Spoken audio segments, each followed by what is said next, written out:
Blog Talk Radio. Are you ready to take a bite out of the competition? Are you looking for ideas to make your business better? Welcome to the Core Business Show with Tim Jacquet, sponsored by Apple Capital Group. At the core of every successful business, you'll find people making a difference. And with each episode of the Core Business Show, we talk with those people, examine those ideas, and explore the strategies that make them special. Now, the host of the Core Business Show, Tim Jacquet. Good morning, everybody, and welcome to another episode of the Core Business Show, focusing on small business management, marketing, and financing on Blog Talk Radio Network. I'm Tim Jacquet, your host. Today, I have the pleasure of having Debbie Allen on the show today. She's going to talk about reinventing your business. If you'd like to speak to Debbie, please give us a call at 347-324-3460. Again, it's 347-324-3460, or you can pose your question in the chat room, and I'll read it on the air. Debbie, welcome to the program. Hey, Tim, good to be here. Great. Thank you again. Sure. I guess to begin with, kind of tell us about yourself. How did you get started, and how your success is just astronomical. So to kind of tell us your story. Well, I've been an entrepreneur since I was 19 years old, Tim, and just never had a JOB in my life. I never even attended a day of college, so I would say it's grassroots learning how to run a business. And just had a lot of mentors along the way, did a lot of different businesses, building them, selling them, and that kind of got me into the speaking business, which I love because that's always different and always challenging, and a great way to get back to teach people all about business. So I've been speaking professionally now for going on 19 years. Wow. So being I guess, like you mentioned, you've never been employed by anyone. For those who've been employed, that's a scary task to just step on the leap of faith. Really got to believe in yourself, say, hey, I can really do this. I don't need anybody. But then the bottom line, the wallet stops at you. You have to be out there to motivate yourself and push yourself to get things done. How did you find that motivation at 19 years old? Well, yeah, that's good. That's a really good question because I started out in a family business first. So I had a passion to learn business, and it was just a crazy business to learn. At the time, we had 5 phone lines where they had the push-button phones, and you're going from one phone to the next, and they were all different things. We had car rentals, and we were selling used cars, and then we had camper sales and mini storage, and so it was really a crazy environment to learn. And then in between all these calls, you had to jump up, wait on the customers, and then do all the paperwork. So I was thrown into an environment of an insane business, especially the car rental business. I mean, I was born in Gary, Indiana. It's like was the war zone back then of the drug war time. It was really a tough business environment to be involved in. Sometimes our cars would come back with bullet holes in them and stuff. Oh, my gosh. So I learned, like I said, tough grassroots business strategy. And I learned how to really multitask with that, though. So I was glad I was put into that environment first.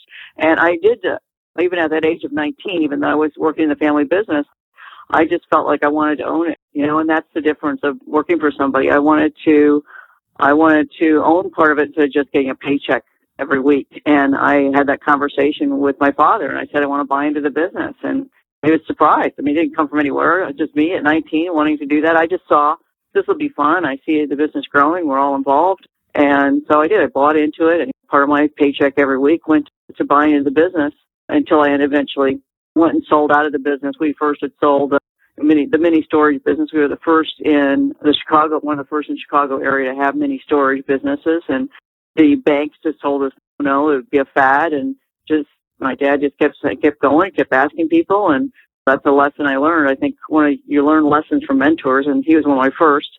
Just saying, don't give up, just keep asking until somebody says yes, and then we built those and sold those to a company which is now all over the world called Public Storage. And that was the first big business sale that I did. And then started from there moving into another business, which the first opportunity. Everybody looks for that opportunity. What's that next thing? And when do I take the leap? Yeah, and years can click off before you take that leap. And it's always scary. And you always have to continually reinvent yourself. Otherwise, it gets really stale. And that's what entrepreneurs do. So if somebody has a JOB. I can't say the word, Tim. I have to spell it. Yeah, it's a painful thing. because you could think about, when is my exit strategy? So you need to be building a business, and now is the perfect time to be doing that, because you can build an online business first before you take that leap, get that really strong foundation structure, get some customers in your door, and then before you're ready to take that leap of faith to leave the company, because, it's going to take a while to build the foundation for the business. And that's where a lot of people that leave maybe a corporate world or a job and go into their own business without that kind of experience, it's just too challenging now without having a structure and a base and a mentor to even try and do it without having that as your base. So if you take that into account, if you walk into really small mom and pop stores, most business owners, they get really kind of overwhelmed. They do good with selling, they do good with a lot of other stuff, but when it comes down to the very end and dealing with the day-to-day task, what advice do you give them and say, hey, this is what you really need to focus on, in a sense? And of course, you got to focus on sale, but you walk in there and the office is a disaster. They have stuff all over the place because they can't find the time to organize everything from invoices. Yeah, they take money in and take money out, and all of a sudden they just overwhelmed in trying to keep up with the day-to-day operations. Yes, and I work with a lot of those mom and pops, especially when I was starting my speaking business, and that's what, like, the root of our country, which is amazing. So we have that, but the problem is that they work in their business all the time. They're on the hamster wheel and they don't know how to get out, so they don't work on their business. So what we're seeing now is, I have a business partner in my business, and together we're called Power Business Mentors. We've been in the last 2 years, we've been in about 30 countries all over the world speaking. And it doesn't matter where we're at. Pretty much business is the same, like you're talking about. We run into a lot of those small businesses or mom and pop type of things, or people that have been around. And the mom and pops, just for example, we do a lot of business in the carpet cleaning industry because we spoke at a couple conventions. And they're great examples of that. They've been in business for 30-some years. They're successful. They're making money. But again, it's the same old school stuff. They're still paying for yellow page ads and, sending out their newsletters and doing all the old school traditional marketing things. And there's so many, you look at their websites and their marketing, it's completely a disaster. It's archaic, and it's getting them no new business at all. And so what will happen is, one new savvy carpet cleaner comes in town and he gets a marketing person that puts all of this stuff together for him, goes online, looks flash, got it all going, everything works beautifully. He's getting on the search of the Google searches, got a YouTube channel, he's locked and loaded, and he's eating them alive. Even though they have 30-some years experience, they cannot compete on the internet. So what we do is we go in with these clients and we reinvent their business completely. Everything from starting with new logos to then taking it through with websites and landing pages, branding their social media, making them up to speed. So it's an endless thing we have with this business reinvention, which is what our trademark is. So that's exactly what we do. Just go in and work with clients for either 4 months. We have a program that's 4 months. We have a program that's 1 year, and they stay with us, and they just completely get reinvented and re-energize their business. Because if they don't, they will be gone, and that's the thing. And I have such a heart for small business entrepreneurs that it makes me sick when I see that people have just not reinvented and allow business to just click away. And people think it's just the economy, but it's also a total reinvention of your marketing right now. So in today's society, it's totally different, and I think there's some pros and cons to it. It's for anybody with very little money can all of a sudden put up a website, put up a telephone, and get some business cards cheaply, get a website cheaply if they just take a little time to go to like a site like GoDaddy or whatever, build a site, do a little research on SEO, and if they're a carpet cleaner, just get your truck and put your carpet thing at the bottom, back your truck, and just start marketing yourself with almost little money at all. Than versus in the past, we have to do yellow pages and you name it. How do you take that person, the mom and pop, in a sense, of trying to reinvent his business to let them know, hey, this is how we do it today. We can't do this like we did in 1999. This is how we do it in this 2012, 2013, 2014. And I know it's taken off. Say again? Well, I would tell you, Tim, that everybody that's listening to this show right now, this is going to be the big aha. I hope they're all paying attention, because you got about a 16-month window that you can own what you have online. And if you don't own it, somebody else is going to own it. And what I mean by that, if you're an expert in what you do, whether that's in your local community or it's national, international, whatever it is you do, you need to have that locked and loaded with everything that is brand awareness is critical so that you're known for one specific thing and then you own it everywhere. Like business reinvention is one of the things that we own.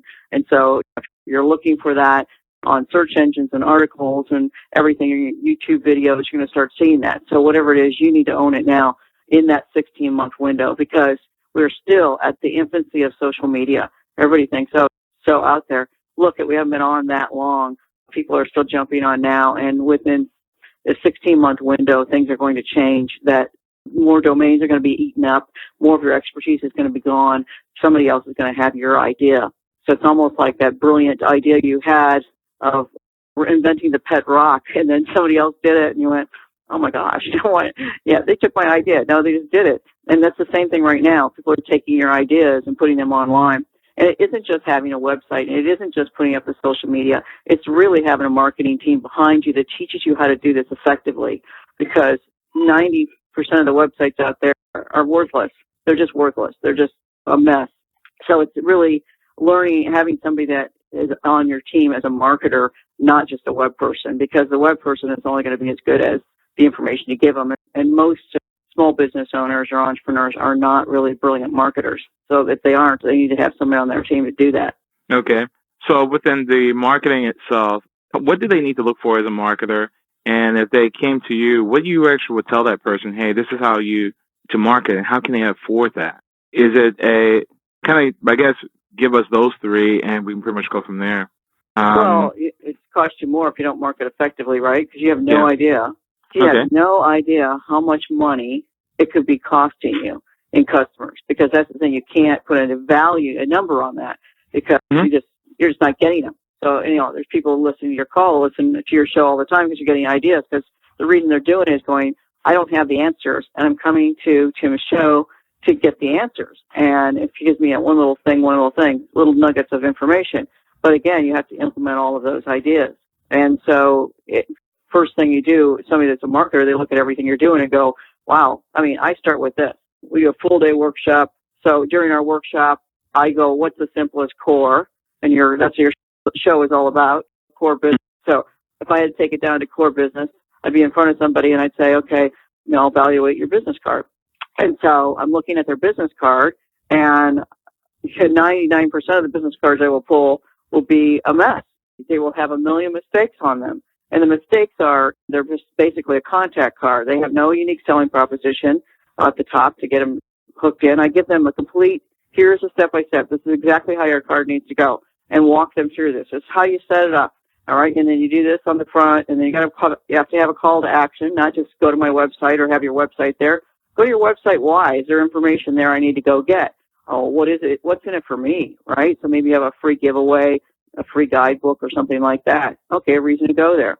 Use the back of the card. So we use the back of the card. We show people how to use the back of the card with a landing page for data capture. And again, get a freebie report.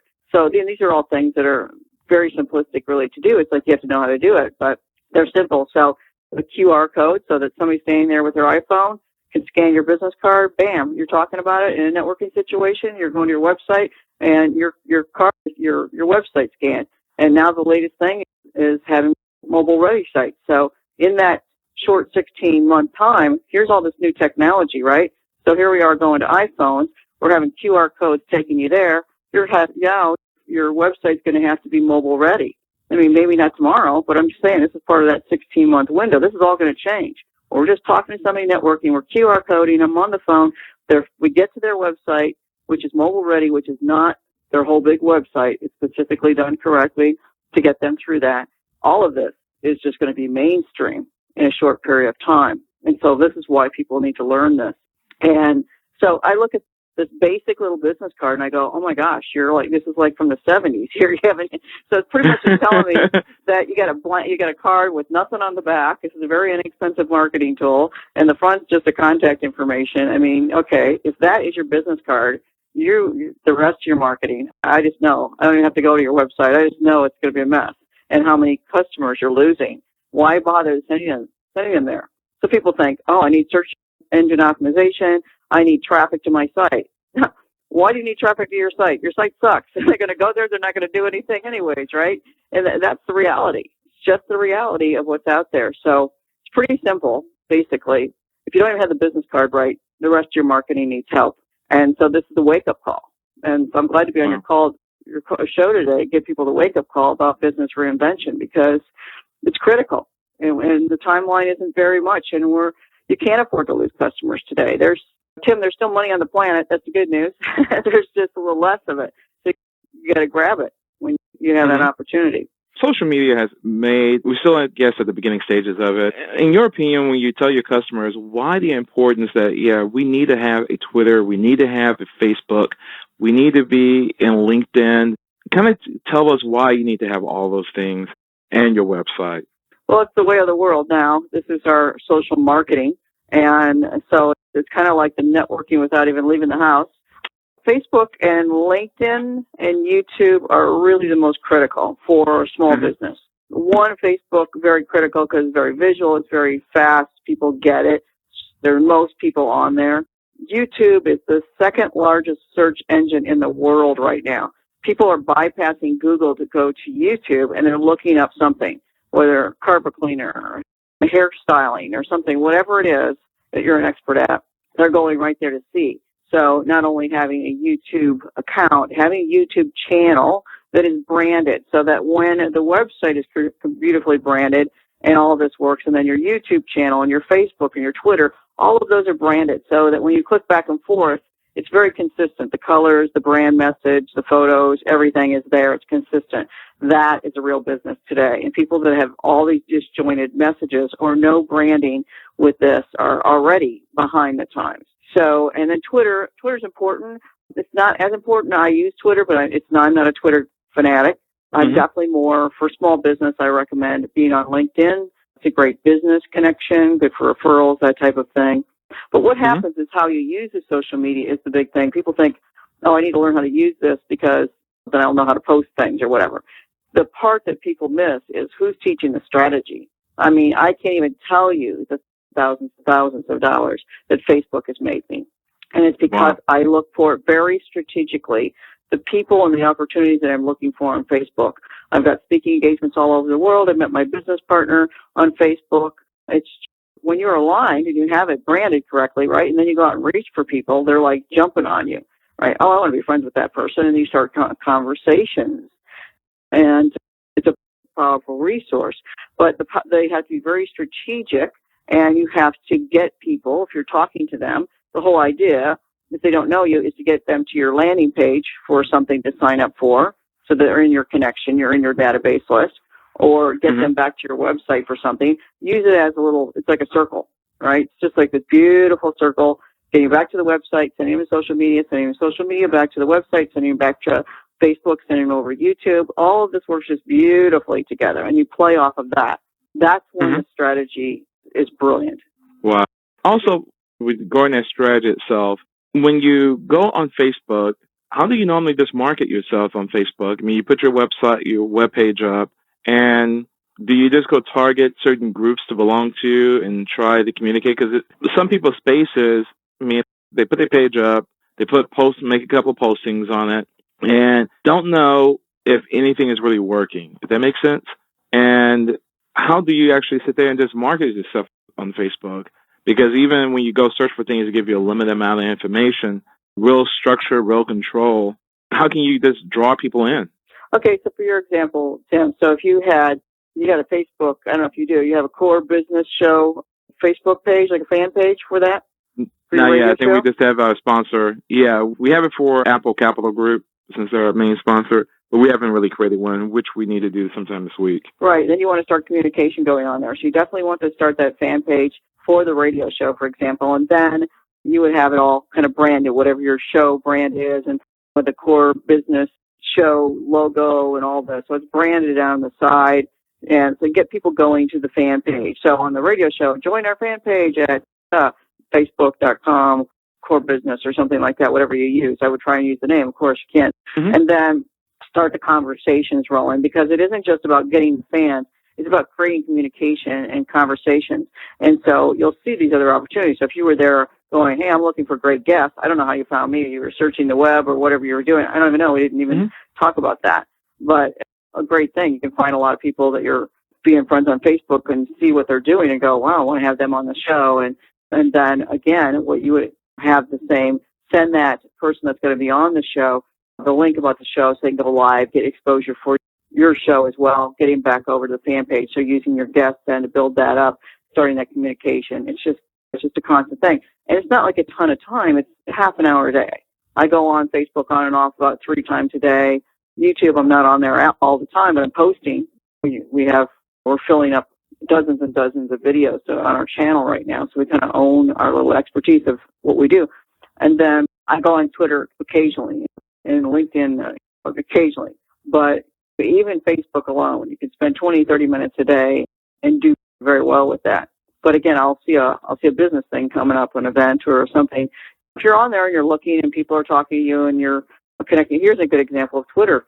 I see who my Twitter followers are. So one that came in last week was a women's business magazine out of Canada. So I went and, this is interesting. I saved her on Twitter as well, and then I went over to her website, and then I sent her an email and said, I'd like to write some articles for you or help you in some way. It looks like you're doing great things for women, and got on a call with her a couple days later, and now they're putting us on a speaking tour in Canada, and they're talking about possibly bringing us to India for the wonderful thing they're doing there with microloans for women, getting them out of the slums. And that all came from somebody following me on Twitter. So that's the strategy. Oh, that's somebody I'm looking for. Let me go follow them. Let me contact them. Let me go to their website. So that's the whole thing. Look for it, follow them, communicate with them on and off the social networks, if it seems right. Yeah. It just all starts falling into place. A couple of leads a day like that, it's pretty powerful. Just staying on it. Wow.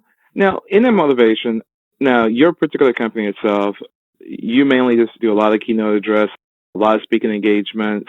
In the past businesses, are you more like the startup? You start the business, get to a certain level, and sell it, or you kind of just put all your business on the umbrella, and you just become, in a sense, of a conglomerate of different businesses altogether?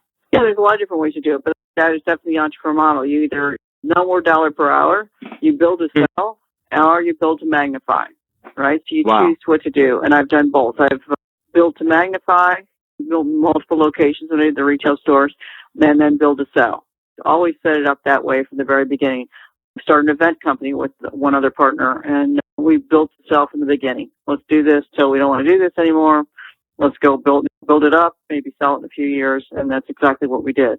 And so we built it up, a big seminar company, and then we created a product called Seminar Business in a Box. So people that wanted to learn how to do a seminar, you would go there, and here you can buy all the products, the CDs, the workbook. Here's everything we learned. Here's how to do it.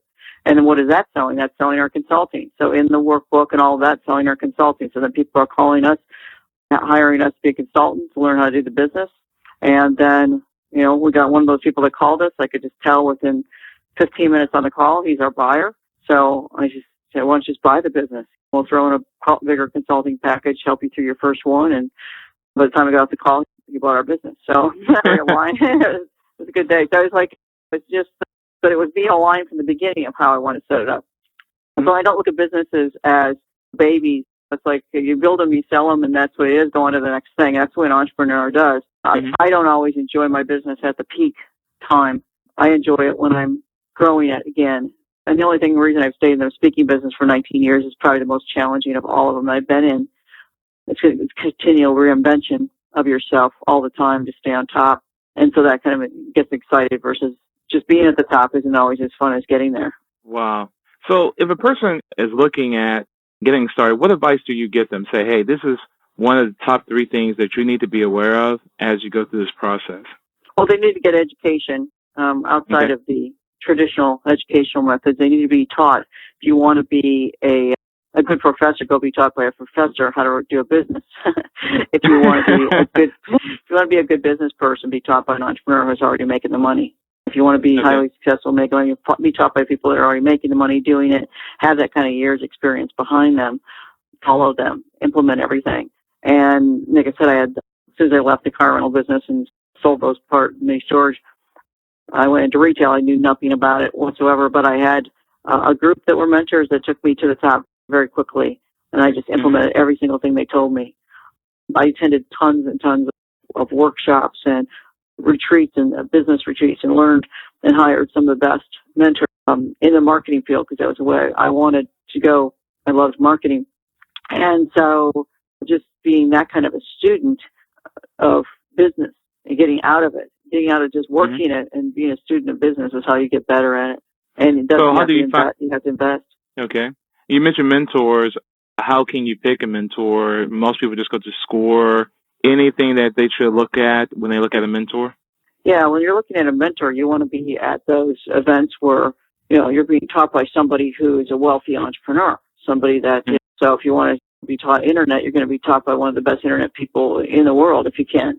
You want to go right to the top. If you want to be taught by somebody, how to run a small business, you want somebody that's built and sold numerous businesses that, has lived and breathed it for years. They can look at something, anything you say or anything you throw at them, and they can come up with a strategy for you that you never would have had yourself, or it could take you years to figure out. So the learning curve just gets cut down to nothing. Well, like our clients they actually personally work with us. They get calls with us, and we walk them through step by step. So we just say, do this is it, and we really make it very simplistic for them to, all they have to do is follow and they'll be successful. So you can find people that are willing to teach you a step by step model like that. And you have to be coachable. That's probably one of the biggest things that you have to be. You have to be coachable. You have to be open-minded. You have to be willing to take risks, because there will be some level of investment that you have to do. Any business, you have to invest. I mean, you can't think that, I'm going to get this for nothing, and think that you're going to get what you pay for.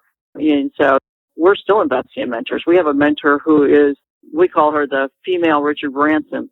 She's just shy of being a billionaire. She lives in Australia, and her mentoring fee is very off the hook, huge. But what one short strategy call or one short email strategy can just move mountains for the next we're going through. And it doesn't matter how successful you are. There's always another hurdle. There's always another roadblock. There's always another boulder you got to push up the hill. And so it's continuous learning. You just can't stop learning, especially in this market. I mean, if it was in the really good market, really good economy, I mean, anybody could have been a real estate investor and done okay with not knowing anything because it was easy. But times have changed. You can't sit back anymore. You have to learn how to market. Anything you want to leave the listeners with, if you give them just some type of advice, hey, in closing, this is what your advice to them. Well, again, it goes back to what I'm saying. Keep learning. And all I can do is invite your listeners to come on to one of our workshops and hear us. I've aligned myself with one of the best in the business. And so I'm going to give you the address to our tour page. And anybody that's listened to this call, all they have to do is send an email to you or to me, however you want to direct them, Tim, and I will give them free tickets to come to one of our workshops. We're going to be in Burbank, California on April 26th, something like that. And then we're in San Diego on May 3rd. Those are the two that are coming up. So you could go to Power Business World Tour, powerbusinessworldtour.com. The dates and the information are on there. But again, if they send you an email or me an email directly, then free to your guests, free to your listeners to come for the day and learn everything from branding all the way through the social media, the landing pages, everything I've kind of touched on a little bit today. So again, getting out there and learning it and having some kind of step-by-step model so you're not stuck. Wow. I mean, that's a wealth of information. I really appreciate you coming on the program, telling us, giving us a lot of wealth of advice that we can use for our everyday business. And I'm going to try to make one of these events, either the 22nd or the May the 3rd, to meet you. But I really appreciate you taking the time. Come on to the program. And how that website again, or how they can contact you? Power Business World Tour, powerbusinessworldtour.com. And then the dates of the Burbank is April 26th. And San Diego is May 3rd. Those are the next two that are coming up. If they want to contact me directly, they can send me an email directly to at DebbieAllen.com, DEBBIE at VIEALEN.com. And also you listed in, okay, go ahead. Oh, and you listed in LinkedIn as well. The show. Yeah, okay. Right, exactly. And so all they do is send me an email saying that they heard me on your radio show, Core Business Show, and pass on a free ticket their way. Great. Thank you so much, That's how Debbie I Allen. can most help. Okay. I appreciate your time again. Thank you for telling us how to reinvent our business. And I wish everybody take advantage of if you're in the San Diego area. And what was the other city on April 22nd? California. Burbank, California. Great. Take advantage of that. Really appreciate it again. You come on the program. Oh, thanks, Tim. Have a great one. Thank you. Have a great one. Thank you again. Take care. Bye. You listen to the Core Business Show. Tim J.K., your host. If you want to download this episode, it's downloadable on iTunes or Parts Feed or podcast, and also Blog Talk Radio. Thank you for listening to the program, and have a great day. Thank you for listening to the Core Business Show with Tim J.K. For more information about equipment financing and asset-based loans, visit our website, applecapitalgroup.com. That's applecapitalgroup.com. Or call us at 866-611-7457. We hope you'll join us for our next episode. And remember, you can always get to the core via iTunes. You'll find all our previous episodes there. And thanks again for listening to the Core Business Show with Tim J.K.